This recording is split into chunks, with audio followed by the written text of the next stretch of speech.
እሺ በስመ አብ ወወልድ ወመንፈስ ቅዱስ አሐዱ አምላክ አሜን። ኢትዮጵያ የሚል ስያሜ ከየት መጣ? ኢትዮጵያ የሚል ስያሜ ከየት መጣ? በጎግል ገብተህ ጎግል ማለት የጋቨርንመንት ማለት ነው። ጎግል ማለት ጎግል ማፕ በካርታ የተሰነደ አማራ የሚል ቋንቋ አማርኛ መቼ ተስፋፋ? መቼ ነበረ? እንኳን ቀይ ባህር ቆርቶ አስመራ በልቶ ጠጥቶ አሰብ ነበሩ ከኛ ጋር በደርግ ጊዜ። ቅድሚያ ደርግ ግን አልነበሩ።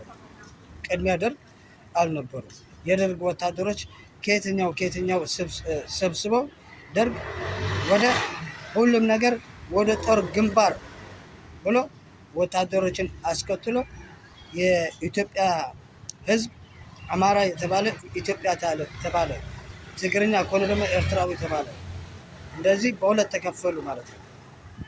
በየራሳቸው የአማራ ክልል አሉት።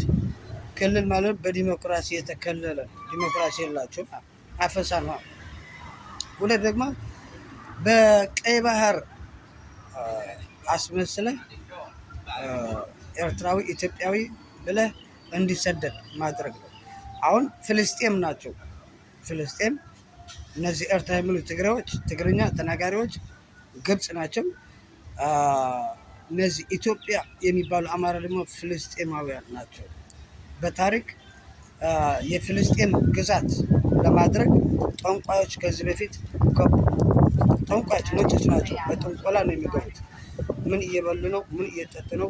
እንዴት ተሸነፍን የድሮ ወታደሮች ብለው ጣሊያንና እንግሊዝ ወደ ጠንቋዮች ሄደ።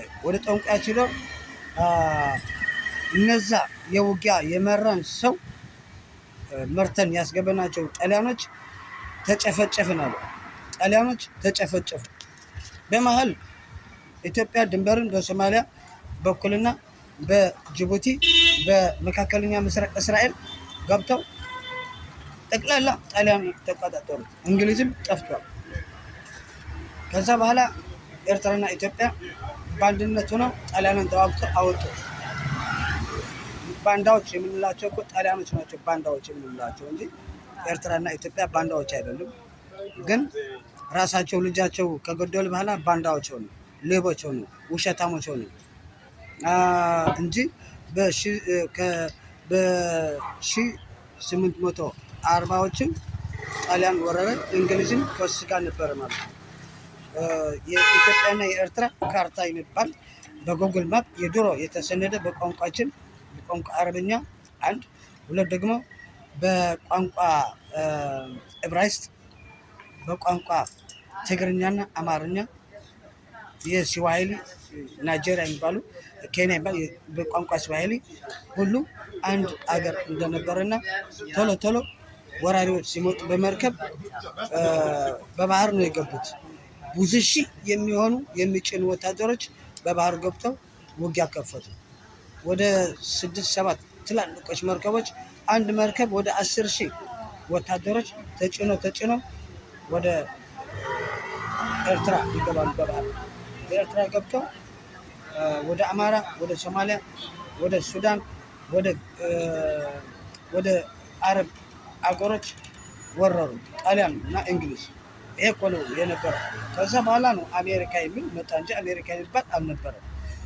ዩናይትድ ስቴትስ ኦፍ አሜሪካ የሚሉት ከኤርትራ፣ ከኢትዮጵያ፣ ከናይጄሪያ፣ ከጋና፣ ከኢጣሊያ፣ ከፈረንሳይ የተወጣጡ ነው። የዩናይትድ ስቴትስ ኦፍ አሜሪካ ያሉት ከሁሉ የተወጣጡ ነው እንጂ አሜሪካን የተባለው እንግሊዝኛ ሆነው ጥቁሮች ናቸው። እነሱ እናውቃለን የድሮ ታሪክ። አሁን የባህር በር ማግኘት ማለት ወደብ አሰብ እንጠቀማለን ይላል። የኢኮኖሚ እድገት ሊመጣ ከፈለጋችሁ የሀገራችን ኢኮኖሚ የእናንተ ሰዎች ጠብቁ። አማራ የራሳችሁ ጠብቁ።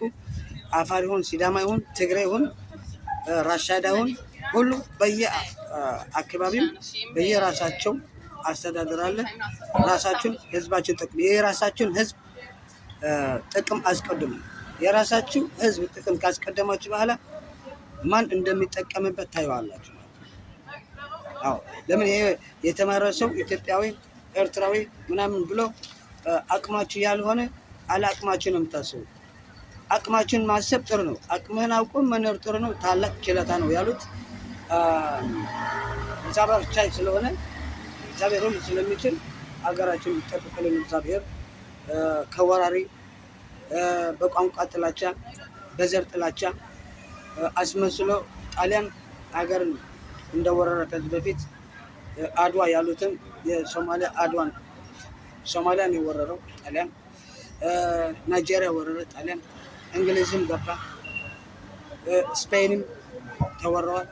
እንደኛ የመሳሰሉ ሀገር ትልቅ ታሪክ ያላቸው ህዝቦች መከፋፈል እና መዳከል ወጣቱ ከነቃ ኢትዮጵያና ኤርትራ ብሎ ሊከፋፈል አይቻልም። አሁን አንድነት የሚል አስተያየት ግን ሌላ ከውስጥ ኢትዮጵያ ያሉት ኢትዮጵያ ነገድ አረብ ኢትዮጵያ ይላሉ። እነዚህ ኤርትራውያኖች ከአማራ የተለዩ ናቸው አውቃለሁ። እኔ ትግሬዎች ኤርትራ ትግሬዎች በጣም አዋቂዎች ናቸው። ቶሎ ብሎ ኢትዮጵያን ደብድበው አይገድሉም። የደርግ ወታደሮች ከኛ ጋር ነበሩ፣ ሲጸልዩ ነበር። እንኳን የስለላ ድርጅት ገብቶ አገር ሲበዘብዝ የት ነበርክ? አሁን የባህር በር የምትለው የስለላ ድርጅት ገብቶ አገራችን ሲበታትን የት ነበርክ? እሺ ተናገር። ኤርትራውን ሲገደል የት ነበር? አማራ ሲገደል የት ነበር? አፋር ሲገደል የት ነበር? አዎ ይሄ መካከለኛ ምስራቅ ንግስት ሳባው እስራኤል ካል አይሁድ አይደሉም። ሳባው እስራኤል ካል ክርስቲያን ናቸው። አይሁድ የሚባል ዘር የለንም። ሙስሊም ብትልም ክርስቲያን ናቸው። ሁሉ ወደ እግዚአብሔር ጸሎት ያደርሳል። ተባብረው ጠላት ከመጣ ተባብረው ጠላትን ድባቅ ይመታል እንጂ ተጨፈጨፍን ያለ እኮ ያልሆነ ነገር ነው ያደረገ። በፈረንጆች ተጠግተው ኤርትራን ለማወቅ ድሮም እንደዛ ነበር። አይቻልም እንደዛ። የአማራ ህዝብም ለኤርትራውያኖች አሳልፎ አይሰጥም። የኤርትራ ህዝብም ለአማራዎችም ለአፋር ለሱዳን ህዝብ አሳልፈን ለሶማሊያ ህዝብ አሳልፈን አንሰጥም። አዎ ይሄ ነው የባህር ድንበር የሚባል የለም። ይሄን ማወቅ አስፈላጊ ነው። አዎ አዲስ ካርታ አድርጋችሁ ይሄ የነበረ የድሮ ታሪክ በስነ ጽሁፋችንና በካርታዎች የድሮ የጥንት ካርታዎች አለ ተደብቋል። እኔም አሳይቼዋለሁ አንድ ቀን በሀገራችን የተሰራ የመሬት ቅርጽና ከመሬት ውስጥ ያለ ማዕድኖች የሚሉ ትውልድ የሰው ያያሉ። የሰው ከተወለደ ይናድራሉ። ሰይጣኖች ናቸው። በሉ እግዚአብሔር ከሁላችን ጋር ይሁን።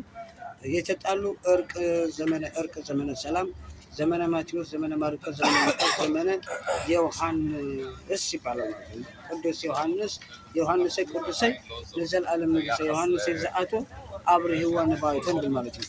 ባይቶ እስራኤል፣ ባይቶ ኢትዮጵያ፣ ባይቶ ኤርትራ በማህበረሰብ የጸደቀ የረቀቀ ከዚህ በፊትም ፈርዖንን ያልቀፈረው ጉድጓድ የለም።